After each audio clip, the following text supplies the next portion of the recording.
Hello दोस्तों, आप सभी का स्वागत है आपका अपना यूट्यूब चैनल मैथ मैजिक में। और मैं हूं इंजीनियर रंजन सर। दोस्तों, आज बात करेंगे, पिछले जो वीडियो हमने डाला था उसमें रेडियो एक्टिविटी के बारे में चर्चा किया था, तो उसका शेष भाग को आज हम चर्चा करेंगे। तो सबसे पहले आता है half life period. Half life period जिसका मतलब होता है अर्ध जीवन काल। हाफ लाइफ पीरियड यानी कि अर्ध जीवन काल। तो इसका डेफिनेशन ये होता है कि किसी भी रेडियो सक्रिय तत्व में विखंडन के पश्चात मूल मात्रा का आधा होने में जितना समय लगता है उसे ही अर्ध जीवन काल कहते हैं। तो किसी भी रेडियो सक्रिय तत्व में विखंडन के पश्चात मूल मात्रा का यानी कि मूल परमाणु का आधा होने में जितना समय लगता है उसे ही अर्ध जीवन काल कहते हैं। और इसे सूचित किया जाता है टी हाफ के द्वारा। अर्ध जीवन काल को टी हाफ के द्वारा सूचित किया जाता है। अर्ध जीवन काल को टी हाफ के द्वारा सूचित किया जाता है। एक इंपॉर्टेंट पॉइंट है, क्वेश्चन पूछता है कि सबसे ज्यादा अर्ध जीवन काल किसका होता है। सबसे ज्यादा अर्ध जीवन काल किसका होता है? तो रेडियम का अर्ध जीवन काल सबसे ज्यादा होता है। और वो कितने साल का होता है? 1950 साल का होता है। 1950 साल का होता है। यानी इसका मतलब ये हुआ कि रेडियम का मूल जितना मात्रा है उसका आधा होने में 1950 साल लगेगा, और फिर उसका आधा होने में फिर 1950 साल लगेगा। इसी तरह क्रम चलता रहता है। तो हाफ लाइफ पीरियड का मतलब यही है। अब आगे आता है कि half life period T half बराबर 0.693 बटा लेमडा, ये होता है। हाफ लाइफ बराबर 0.693 अपॉन लेमडा होता है, जहां पर लेमडा जो होता है वो विखंडन स्थिरांक होता है, यानी कि डीके कांस्टेंट होता है। डीके कांस्टेंट होता है, विखंडन स्थिरांक। विखंडन स्थिरांक होता है।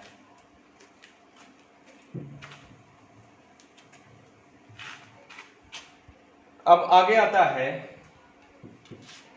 कि हाफ लाइफ पीरियड यानी कि अर्ध जीवन काल द्रव्यमान, तापमान और दाब से प्रभावित नहीं होता है। अर्ध जीवन काल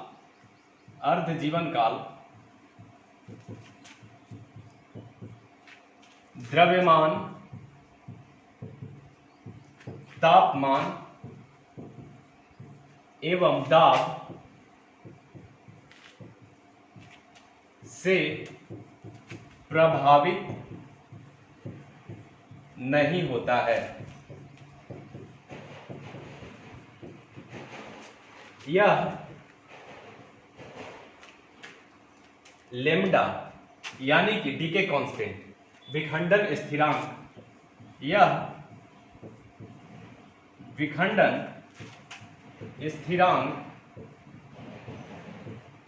से प्रभावित होता है।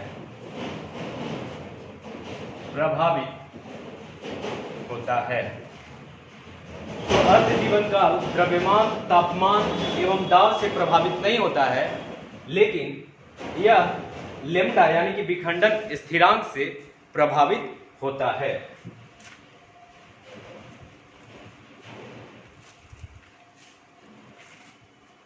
अब आगे है औसत काल क्या होता है, एवरेज लाइफ क्या होता है। तो औसत काल डीके कांस्टेंट का इनवर्स होता है।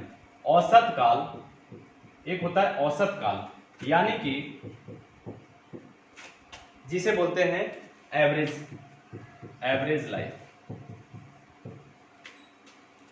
यह जो होता है वह डीके कांस्टेंट यानी कि लेमडा का इनवर्स होता है। इनवर्स होता है मतलब उल्टा होता है, यानी कि 1 अपॉन लेमडा होता है। 1 अपॉन लेमडा होता है। 1 अपॉन लेमडा औसत का।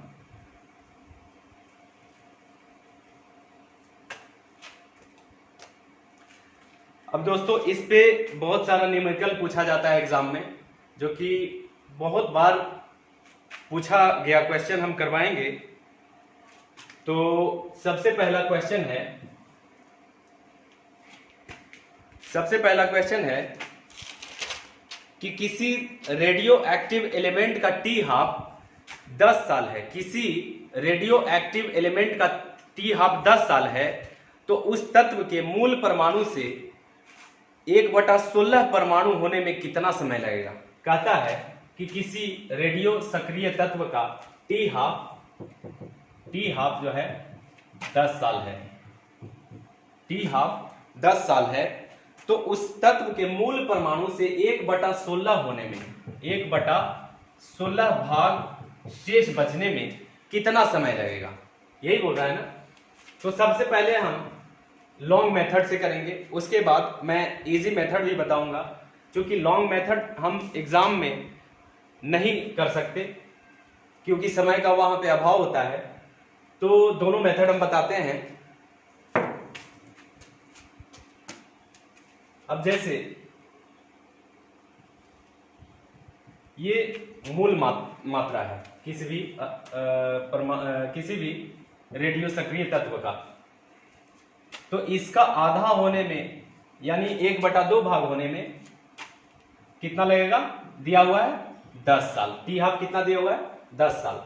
फिर इसका आधा होने में यानी कि 1/4 भाग होने में फिर 10 साल लगेगा। फिर इसका आधा होने में यानी 1/8 भाग होने में फिर 10 साल लगेगा। फिर इसका आधा यानी कि 1/16 भाग होने में 10 साल लगेगा। यानी कि मूल मात्रा का 1/16 भाग होने में कितना समय लगेगा, तो 10 + 10 + 10 + 10 यानी कि टोटल 40 साल लगेगा। ये हमारा आंसर है। लेकिन इसे हम आसान सा तरीका से करेंगे। दोस्तों जो यहां पर भाग शेष बचने वाला जो भाग है वो दिया रहेगा, उसके डिनोमिनेटर को क्या करेंगे कि 2 के घात के रूप में लिखेंगे, 2 के घात के रूप में लिखेंगे। तो यहां पर 16 दिया हुआ है, 1/16 यानी कि इसके नीचे वाले भाग को 2 के घात के रूप में लिखेंगे। तो 16 को 2 के घात के रूप में लिखने में कितना आएगा, तो 2 × 2 × 2 × 2, 2 दूना 4 दूनी 8 दूना 16 यानी 2 के पावर में 4, 2 के पावर में 4। 16 को अगर 2 के घात के रूप में लिखेंगे तो 2 के पावर में 4, इसको इस तरह से लिख सकते हैं।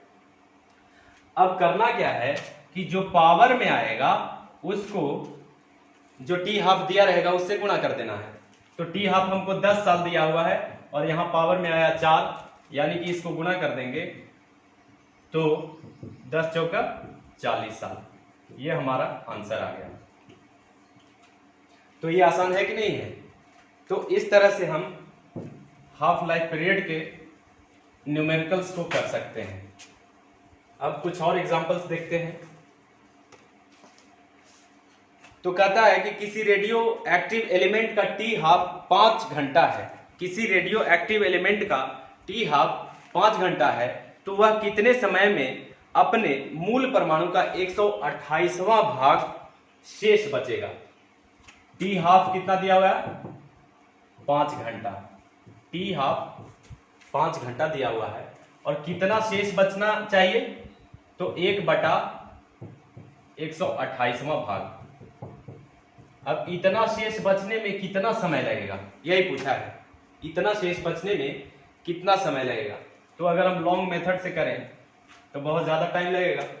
लेकिन अब हमने बताया कि जो शेष बचने वाला भाग है उसके नीचे वाले पोर्शन को 2 के घात के रूप में लिख लेते हैं। तो 128 को अगर 2 के घात के रूप में लिखें तो हम 2 गुना 2 दूना 4 दूना 8 दूना 16 दूना 32 दूना 64 दूना 128, 1 2 3 4 5 6 7 यानी कि 2 के पावर 7 के रूप में इसको लिख सकते हैं। 1/28 को 128 को 1/2 की पावर 7 के रूप में लिख सकते हैं। अब हमने कहा कि जो पावर जो रहेगा उसको टी हाफ दिया हुआ रहेगा उससे गुणा कर देंगे, हमारा आंसर आ जाएगा। तो टी हाफ 5 घंटा दिया हुआ है और पावर में आया 7, यानी 7 पचे 35, 7 पचे 35 घंटा। ये हमारा आंसर आ गया। ये हमारा क्या आ गया? आंसर आ गया। तो कुछ और एग्जांपल्स देखते हैं दोस्तों। इस तरह का क्वेश्चन बहुत बार पूछा जाता है, लेकिन स्टूडेंट्स को लगता है कि बहुत कठिन है, लेकिन ऐसा है कुछ नहीं। तो आगे क्वेश्चन है कि किसी, अब दूसरे तरह का क्वेश्चन करते हैं। ये था शेष बचने में, इस तरह का क्वेश्चन था, लेकिन अब हम समाप्त होने वाला क्वेश्चन करते हैं। देखते हैं क्या है। तो किसी रेडियो एक्टिव एलिमेंट का टी हाफ 10 घंटा है, टी हाफ 10 घंटा है। किसी रेडियो एक्टिव एलिमेंट का टी हाफ 10 घंटा है, तो विखंडन के पश्चात उसका 63/64वां भाग, 63/64वां भाग समाप्त होने में कितना समय लगेगा? समाप्त होने में कितना समय लगेगा? देखिए वहां था, जो पिछला क्वेश्चन किया हमने उसमें था शेष बचने में कितना समय लगेगा, लेकिन यहां है समाप्त होने में कितना समय लगेगा। तो इसको भी आसानी से हम कर सकते हैं। तो हम सबसे पहले शेष बचा हुआ भाग निकाल लेते हैं इसका। समाप्त होने में कितना? 63/64वां भाग। तो शेष कितना बचेगा? तो मान लेते हैं पूरा एक भाग था, तो उसमें समाप्त कितना हो गया? 63/64 भाग। तो शेष कितना बच गया? यानी कि 1/64 बच गया शेष, 1/64।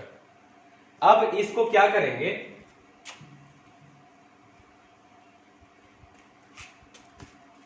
कि वही मेथड लगा देंगे।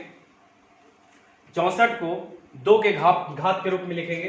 तो 2 गुना 2 गुना 2, 2 गुना 4 गुना 8, 2 गुना 16, 2 गुना 32, 2 गुना 64, 3 3 6, यानी कि इसको 2 के पावर 6 के रूप में लिख सकते हैं। अब आसानी से कर सकते हैं। कुछ पीछे जो हमने बताया कि जो घात के रूप में रहता है उसको टी हाफ से गुणा कर देना होता है, यानी कि टी हाफ दिया हुआ है 10 घंटा, 10 घंटा। तो हम करेंगे क्या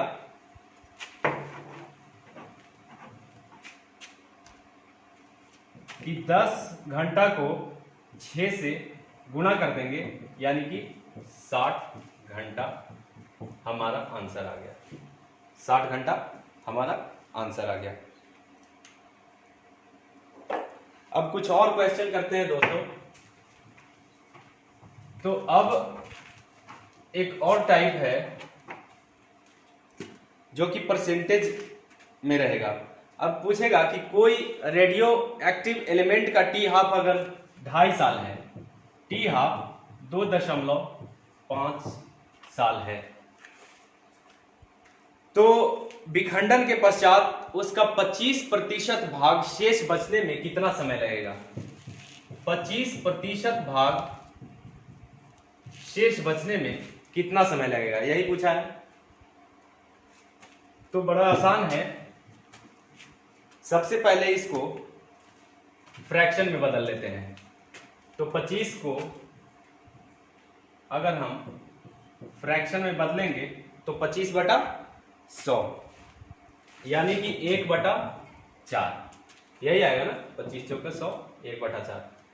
अब 1/4 को 2 के घात के रूप में लिखिए, यानी कि 2 के पावर में 2, यही है। अब टी हाफ हमें कितना दिया हुआ है? 2.5 साल, और यहाँ घात के रूप में आया 2, दोनों को गुणा कर देंगे तो 2.5 ईयर इंटू 2, यानी कि 5 साल आंसर आ गया। ये हमारा आंसर है।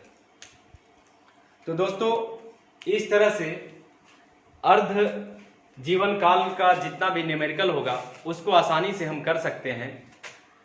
तो यही आज का हमारा वीडियो था, और इसमें आप जितना से जितना ज़्यादा शेयर कर सकते हैं इसको, और जो भी लोग नए हैं इस वीडियो को देख करके ज़्यादा शेयर करें और चैनल को सब्सक्राइब करें। बहुत बहुत धन्यवाद।